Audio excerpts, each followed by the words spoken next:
Why don't we go in and see what you guys have created? We'll go talk to the dragon.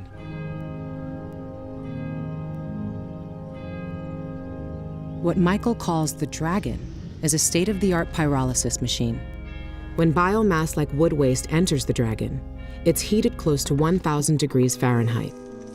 The absence of oxygen prevents combustion, leaving behind a stable carbon structure, similar to charcoal.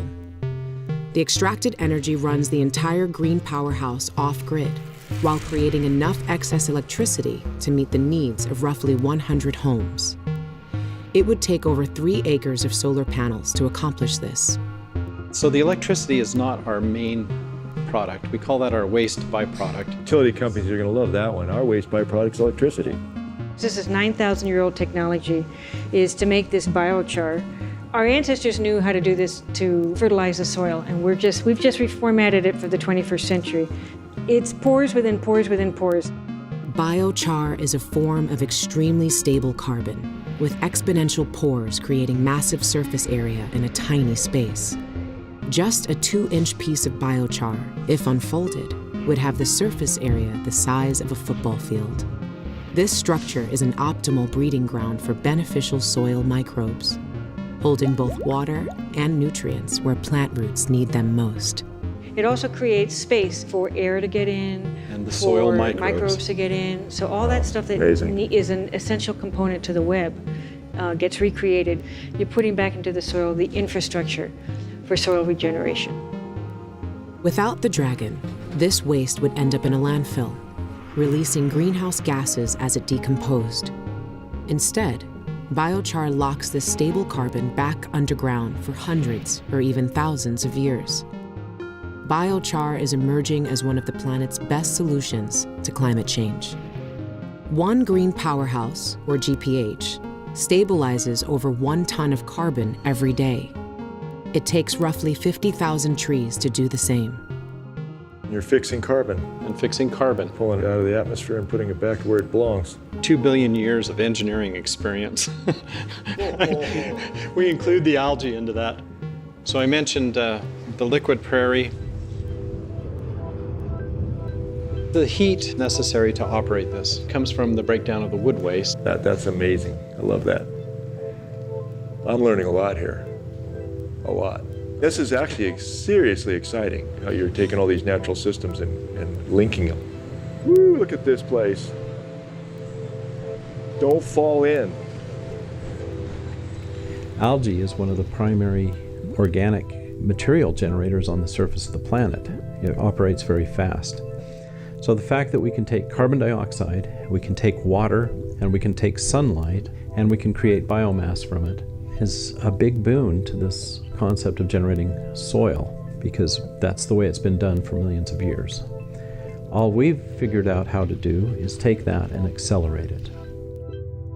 Continuously fed CO2 from the dragon, rapidly growing algae is harvested every day. Through biodigestion, algae is converted to a nutrient-rich organic fertilizer to be combined with biochar, creating a powerful soil rejuvenator. Methane, a byproduct of algae digestion, is sent back to the dragon to heat and process more waste, completing the cycle. In each element of the green powerhouse, the output of one becomes the input of another, a true closed-loop system. Yeah, and the algae tells us what it needs, right? So we have this sort of self-regulating system.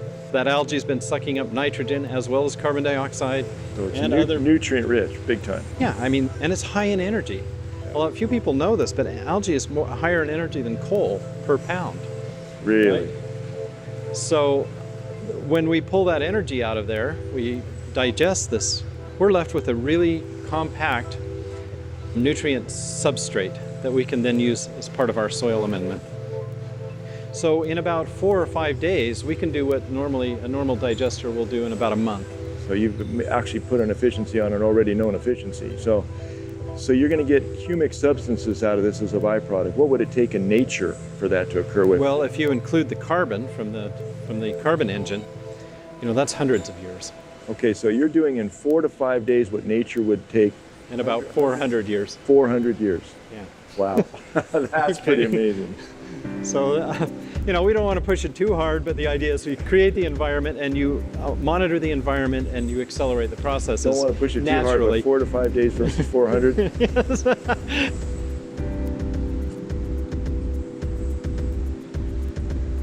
Wow. I'm up here because I have a similar conundrum that you guys have. I see this power plant as an amazing opportunity to scale and to actually change the way we live and go back to natural processes that are zero waste. That's why I worry about this. I think you got a game changer here. You're going to have a lot of pushback, and you're all of a sudden taking on everybody. The entire energy world is now looking at you saying, okay, do we let this technology exist or not? Yeah. I think what you guys are doing probably could be one of the greatest empowering tools that we've seen, because of all the different things that you're able to create with this. That's why I worry about it getting, squashed before it gets out.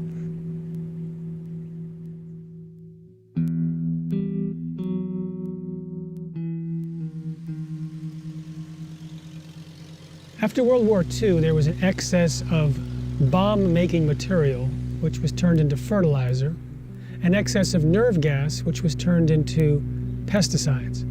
So the military-industrial complex moved into the agricultural-industrial complex and forced a model of chemical dependency. Industrial agriculture, in my point of view, is first and foremost a war against the earth, because it is a war against all species, since you're bringing war chemicals into food production, and all they're doing is killing. Putting chemicals onto the soil, nitrogen, phosphorus, potassium, and trying to backfill with some of the micronutrients. Trying to do that, we, in essence, killed the life in the soil. When we denature soils by removing their biology, then we are really taking a step back hundreds of millions of years in time. It is a war against every citizen, because food that comes out of that kind of war economy and war production is loaded with poisons, which then give us the epidemics of cancer, of allergies, of everything else that's going wrong because of a toxic, imbalanced diet. Because we now have a vast array of toxins that we have in our body, and we have a reflection of the environment in which we live, we are now trying to adapt to suddenly influxes of toxins that have heretofore been unprecedented. The United States Department of Agriculture, practically a Washington office for Monsanto, has, in their research over 14 years, has shown there has been no significant increase in yield because of GMOs. The idea, the sheer audacity of the idea that we can fight nature is dead on arrival. We cannot fight nature. You cannot blow things up or poison things to the extent that where you, quote, win. I think people around the country have realized that the FDA and the USDA are not going to fix their food system, that they actually have to do it themselves.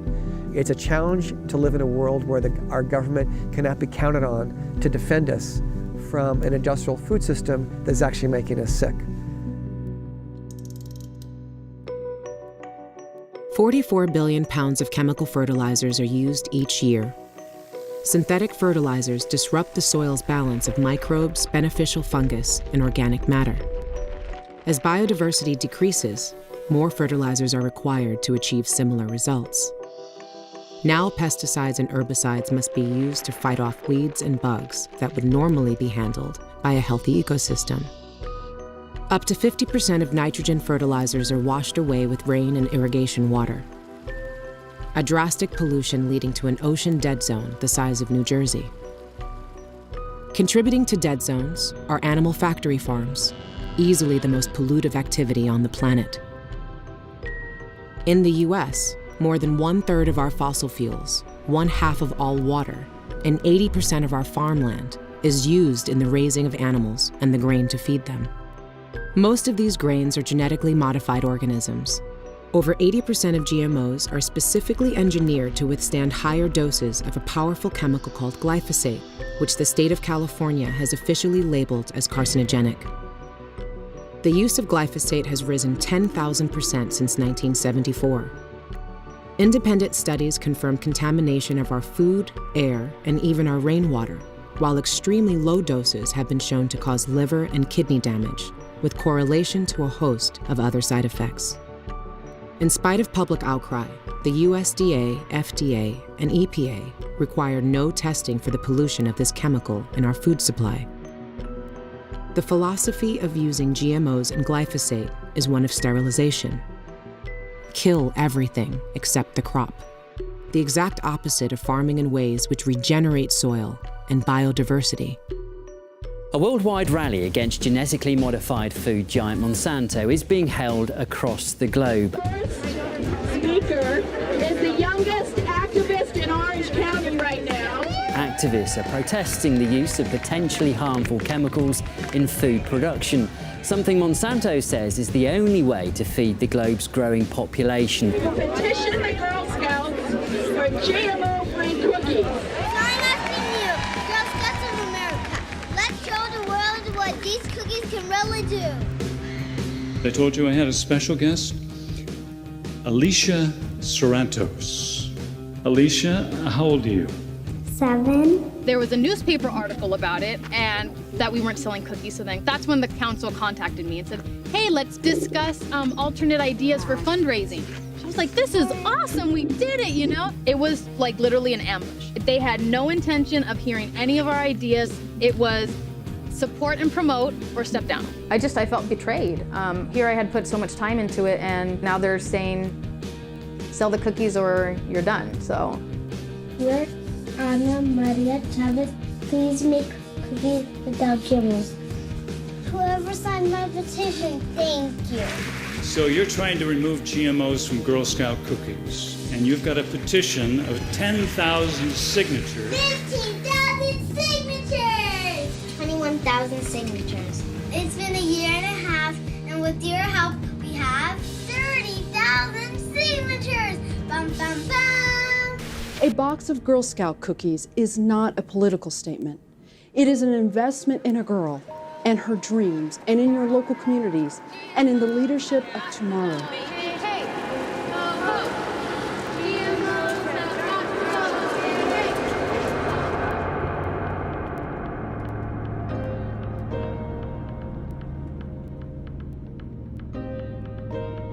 Part of making this farm a success is to try to get enough revenue in here to prove that a farm like this can support 2 or 3 young men working on it. And so we're struggling to find a way to make that work.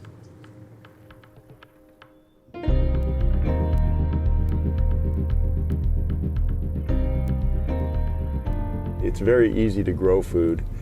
It's not easy to grow superior food and very nutrient-dense food because you have to treat the soil properly, but it's very easy to grow food.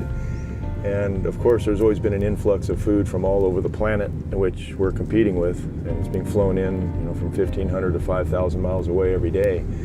So for a small micro farm like ours to compete, we have to be very special.